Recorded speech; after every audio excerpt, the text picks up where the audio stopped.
Hello everyone and welcome to a new video. I don't know how to start these videos, but anyway, we are 3D modeling Ordon Village from Twilight Princess in the art style of the Wind Waker, within the world of the Wind Waker. Just a quick update for those that don't know the project, just in case you're new to the channel. Wind Waker Unflooded is a 3D modeling project where I'm creating all of Hyrule in the Wind Waker. You know, if you've played Wind Waker, you know that you get to explore a small portion of Hyrule. But the whole world is kind of teased, you know, and you know that it exists. You know that the whole game takes place as these islands on the Great Sea that are just the tops of these mountains of Hyrule. And so this project is just bringing that world to life and taking these mountaintops and extrapolating what the rest of the world looks like underneath. I'm very excited about it. I've been very encouraged by all of your comments, so feel free to continue commenting. It really inspires me and motivates me to keep working on it. And I love seeing your ideas and seeing what you have to say. So you can see right out the gate that I'm using, I have my reference pulled up on screen. NoClip.website is a great resource for, any art project that you're working on that involves, referencing a video game map. But it has a crazy collection of all kinds of 3D game maps. And what's cool about it, you can see, is that it's also, from what I understand, is like the website is partially emulating the game or running the code. You can see that there's stuff like the water is moving, in the same way that it would as if you were playing Twilight Princess. And that, it's really cool listening to, I definitely recommend subscribing to Jasper's YouTube channel if you're curious at all about video game maps and understanding how they work and understanding some bits of the 3D process. It's really, really interesting and probably helped motivate me to start my own channel. I definitely think that he's better at explaining some things than I am. He has a video on Wind Waker's cell shading that is really interesting. And yeah. Anyway, NoClip.website is a great resource. And yeah, I'm just using it just as because I found it hard to find a good map of Ordon Village, just like, when I was surfing the web. So it was nice to just have a reference that I could kind of move the camera around to get any angle I needed. And, sometimes I'll just like boot up the game and have that in the background as reference. But I think this is nice because you can kind of have a God mode and be able to access any angle. So yeah, right out the gate, you see that we're using that Outset Island dock asset that I've been using for bridges a lot, and it's coming in handy here.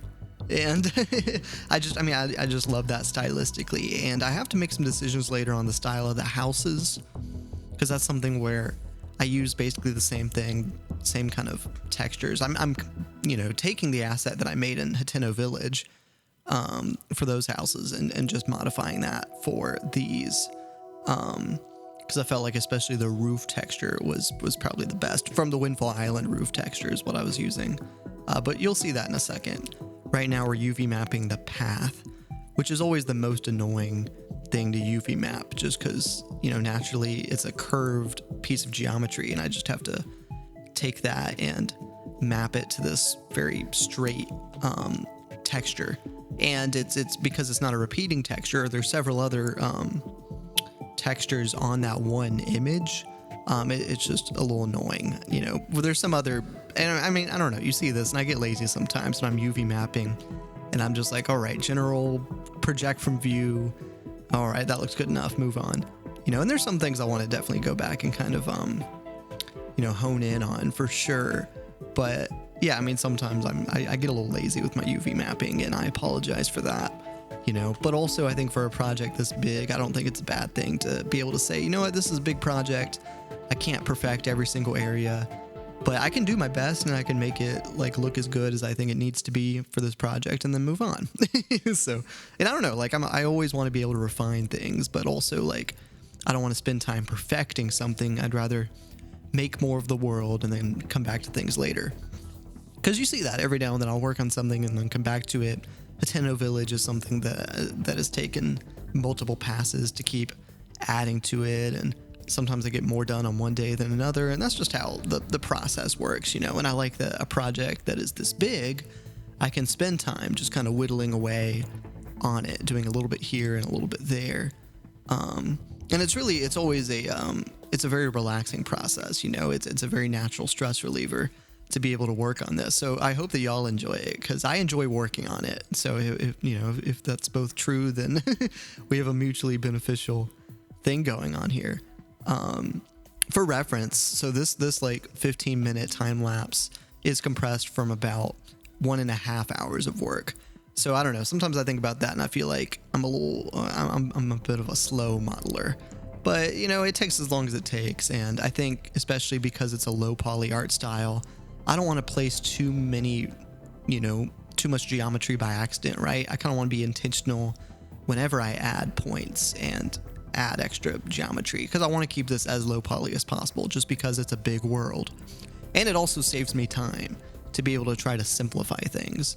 So I don't know, like there may be more details to add, and sometimes I may be going for too low poly of an art style, especially compared to the way Wind Waker looks. But I think the Wind Waker is surprisingly low poly in general. And so I don't think it's a bad instinct to have to try to go for that look. And because it definitely makes modeling easier. Yeah, you can see here that I'm working on the buildings and I'm just kind of stretching some things and, you know, until it feels about right. And I think the buildings could use a little extra detail here. They're still missing their doors, for instance, but these are all things to come back to another day. But yeah, I was really excited about this city, because I think I'd been lost for a little bit about where to put Ordon Village. I know that there was another comment that was suggesting that I add in Ordon Village. And if I can find that, I'll give you credit, because that's definitely a place that I wanted to add. I was just having trouble figuring out where, so I just kind of found a spot on the map that I thought fit. That I think what gave me trouble about it is how far south Lake Hylia is in this map. And I like its placement. I like it being in front of Outset Island, but it makes it hard to kind of position other things in reference to that. So there are some things that, like, you know, it's a classic Zelda map. It doesn't completely line up with the maps of other games. Who could have guessed? But, you know, it's only natural. But yeah, I ended up putting it, I think this is just kind of to the southeast of one of the southern fairy isles. I might be wrong on that, but I think that's the neighboring mountaintop that you see right off screen. I'm pretty sure.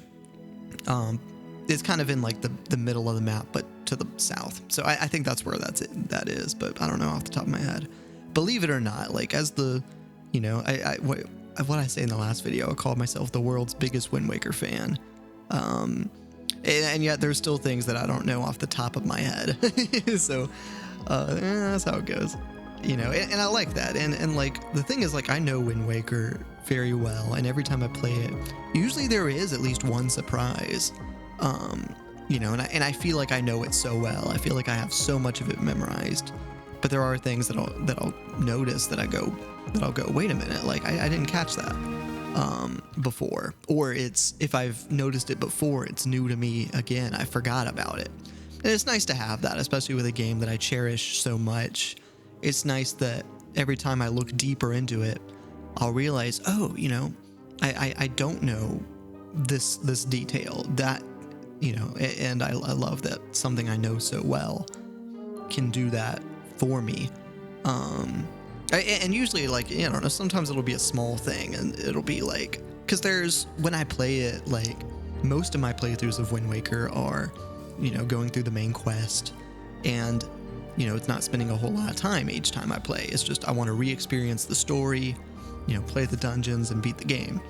And that's usually, like, the extent to a playthrough. But the game has so much more to offer, and every now and then I'll do a playthrough that is all about, well, let me spend some time in this world, because that's, I think, what the game really encourages is exploration and taking your time.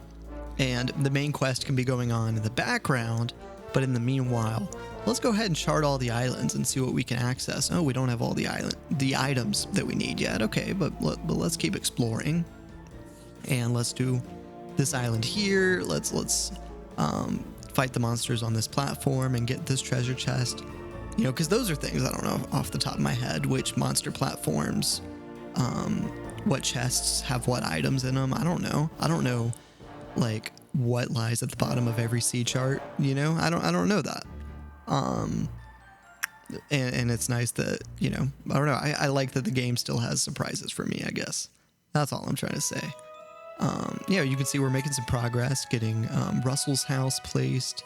It's all a little, you know, rough and low poly, and there's definitely, I think, like, what I want to do is add some kind of like corner detail as I'm watching this time lapse, and I haven't done that yet, but add some kind of like wooden post or something, just something as a kind of extra, and slightly extra detail.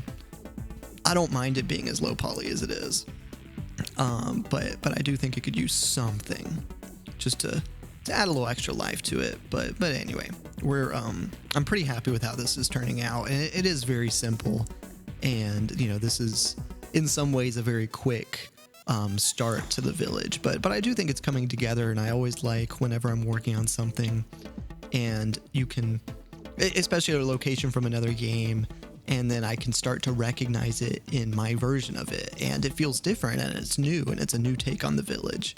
But I think, like, in this session, I do think I was able to get Ordon Village to a point where you go, yeah, that is Ordon Village, and I recognize it, and I feel like, and it elicits the feeling of being in Ordon Village from Twilight Princess. So I'm excited about it, and I'm excited to put it in the rest of the world and add more to it to help integrate it into the rest of the world. Because, yeah, I love Twilight Princess, and I love its world. You know, and that was a game that, you know, inspired me, you know, as much as Wind Waker. But anyway, let's take a look at it. Here's just kind of a look in rendered view.